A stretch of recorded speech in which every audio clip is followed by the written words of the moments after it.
Party ఫిరాయింపుల case కోర్టులో ఉన్నది కదా. ఒకవేళ న్యాయస్థానం ఉప ఎన్నికలు పెట్టమని తీర్పిస్తే ఉప ఎన్నికకు కూడా కారుకు కాలిచ్చి శైల చేతులు కలిపిన Station Ghanpur MLA Kadiyam Srihari sir తయ్యారున్నాడట. తీర్పొచ్చి బై ఎలక్షన్ వచ్చినా కానీ ఏమకర చెప్పుర్రి, మళ్ళో దినమంతా ప్రజల పని పురాగా లాసే కదా. అయ్యా station Ghanpur MLA Kadiyam Srihari sir ఇక చెప్పుర్రి. ఎవరమైనా కోర్టు తీర్పుకు లోబడి ఉండవలసిందే. తప్పకుండా నా మటుకు నేను కోర్టు తీర్పును శిరసావహిస్తాను.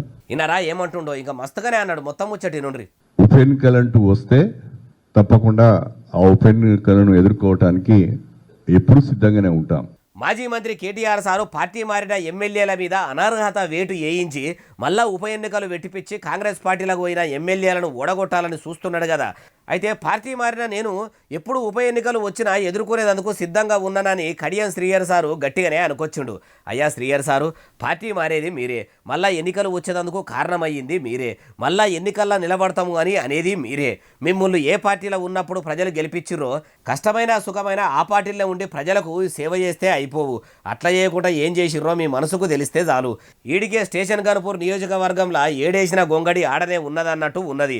షై పార్టీలు ఉన్న మీరు నిధులు తెచ్చి మీ విధులు నిర్వర్తిస్తే మంచిగుంటది.